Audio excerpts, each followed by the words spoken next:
ఈరోజు రాష్ట్రంలో అవినీతి విచ్చలవిడిగా జరుగుతుంది. అవినీతి విలయ తాండవం చేస్తుంది. ఎక్కడ చూసినా లంచాలే. ఈ మాటలు చెబుతున్నది నేను కాదు, సాక్షాత్తు ఈ రాష్ట్రంలో వ్యవసాయ శాఖ మంత్రి, శ్రీకాకుళం జిల్లా టెక్కలి నియోజకవర్గం. ఈ టెక్కలి నియోజకవర్గానికి చెందిన వ్యవసాయ శాఖ మంత్రి అచ్చెన్నాయుడు, తెలుగుదేశం పార్టీ రాష్ట్ర అధ్యక్షుడు కూడా ఇతను వెలగబెట్టాడు. అచ్చెన్నాయుడు చేస్తున్నటువంటి అవినీతి దందాల గురించి నేను చెప్పలేదు, డైరెక్ట్గా ఈనాడు పేపర్లో తేదీ ఈరోజే 30వ తారీఖు 12/24 ఈ తేదీన ఈనాడులో డైరెక్ట్గా ఫస్ట్ పేజీలోనే లెక్క సరిపోయిందా, ఫైలు కదిలినట్లే. లెక్క సరిపోయిందా, ఫైల్ కదిలినట్లే. సాయంత్రం సార్ ఇంటి వద్దకు రండి, మాట్లాడుకుందాం. ఎవరు? సాక్షాత్తు వ్యవసాయ శాఖ మంత్రి అచ్చెన్నాయుడు పిఏ చెప్పిన మాటలు, అఫీషియల్ పిఎస్. వ్యవసాయ శాఖ మంత్రి పేషీలో కీలక అధికారి వసూళ్లు, బదిలీలు, పదోన్నతులకు మామూళ్లు. పేషీ నిండా ఇదే దౌర్భాగ్యం. రాష్ట్ర వ్యవసాయ శాఖ మంత్రి పేషీలో ఆయన కీలక అధికారి. కార్యాలయానికి ఎవరు వచ్చినా, ఏ పనిపై వచ్చినా సాయంత్రం 5:30 తర్వాత రండి సార్, ఇంటి వద్దకు రండి సార్ అని సంకేతాలు ఇస్తారు. అక్కడికి వచ్చాక పని పూర్తి కావాలంటే ఎంత ఖర్చు అవుతుందో సంఖ్య చెప్తారు. పోస్టింగ్ కావాలన్నా, బదిలీ చేయాలన్నా, పదోన్నతి కావాలన్నా, ఏ పనైనా సరే ప్రతి పైరవికి అతని దగ్గర ఒక లెక్క ఉంటుంది. అది నిబంధనలకు అనుగుణంగా ఉన్నా, అతీతంగా ఉన్నా ఆ లెక్కకు సరిపోతే చాలు. మరి దాని వంక చూసే పనే లేదు. సస్పెండ్ అయిన వారైనా, కేసుల్లో ఉన్నవారైనా అడిగినంత సమర్పించుకుంటే ఆ ఫైల్ ఇట్టే కదిలిపోద్ది. లేదంటే మంత్రి సంతకమైనా వారాలు, నెలలు తరబడి ఆగిపోతుంది. మంత్రి అంటే అచ్చెన్నాయుడు. వచ్చింది ఎవరు, ఏంటి అన్నది కూడా అవసరం లేదంట. సాయంత్రానికి కలెక్షన్ ఎంత వచ్చిందన్నదే మంత్రికి ముఖ్యం అంట. భయము బెరుకు లేకుండా అవినీతి సేద్యం, అద్భుతమైన పదం పెట్టారు. రాష్ట్ర వ్యవసాయ శాఖ మంత్రి అచ్చెన్నాయుడు వ్యవసాయ సేద్యం గురించి ఆలోచించట్లా, అవినీతి సేద్యం చేస్తున్న అధికారి తీరు చూసి వ్యవసాయ శాఖ అనుబంధ శాఖల అధికారులు తెల్లబోతున్నారు. ఆయన రోజువారీ వసూళ్లు ఎంతో తెలుసండి? మినిమం 20 లక్షలు, 20 నుంచి 25 లక్షలు. ఇంట్లో పడందే ఆ పేషీ నుంచి పిఏ బయటకు వెళ్ళడు, మంత్రి ఇంట్లోకి వెళ్ళడు. మంత్రి ఇంటిలోకి వెళ్ళాలంటే 25 లక్షలు పడాల్సిందే సాయంత్రం. ఇంతటి దోపిడీని దేనితోనూ పోల్చి చూడలేమని వాపోతున్నారు అని నేనల్లా. ఈనాడు పేపర్ ఉంది. తెలుగుదేశానికి మద్దతుగా ఉన్నటువంటి ఎల్లో మీడియా అంటుంటాం కదా, అందులో ప్రధానమైనటువంటి ఒక మంచి పేరు ప్రఖ్యాతులు కలిగినటువంటి ఈ మీడియాలోనే ఇంత స్పష్టంగా తెలియజేశారు. ఇది భాగవతం. మరి దీని మీద అచ్చెన్నాయుడు ఏం సమాధానం చెప్తాడు?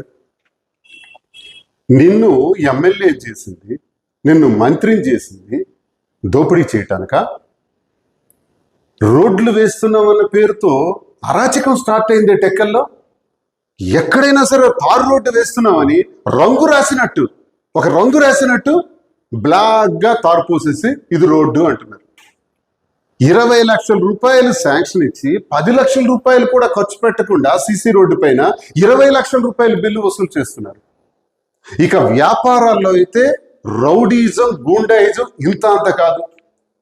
టెక్కల్లో మైనింగ్ ఆపరేషన్స్ విస్తారంగా ఉంటాయి.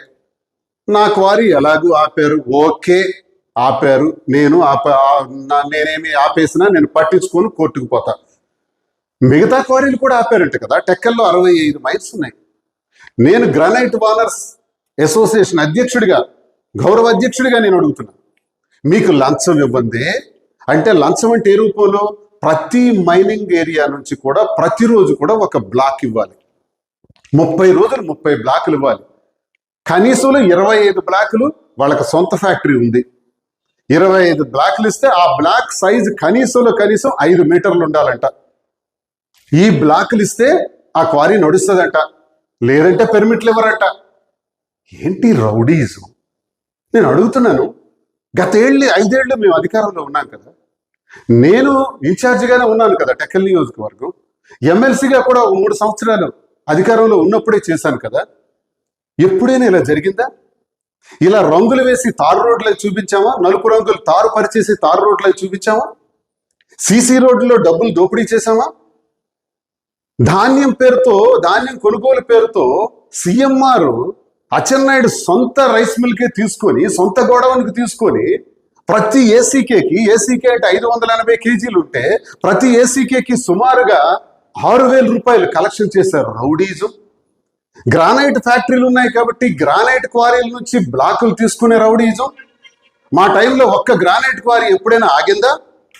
ఒక్క గ్రానైట్ క్వారీ ఓనర్ ₹1 లంచం ఇచ్చాడా? ఒక గ్రానైట్ క్వారీ ఓనర్తో నేను ఎప్పుడైనా అసోసియేషన్ అధ్యక్షుడిగా కూడా పిలిచి మాట్లాడి ఏమైనా ఇబ్బంది పెట్టానా? ఒకరికి టీ ఖర్చైనా అయిందా? వైఎస్ఆర్సీపీ ప్రభుత్వంలో చెప్పమనండి.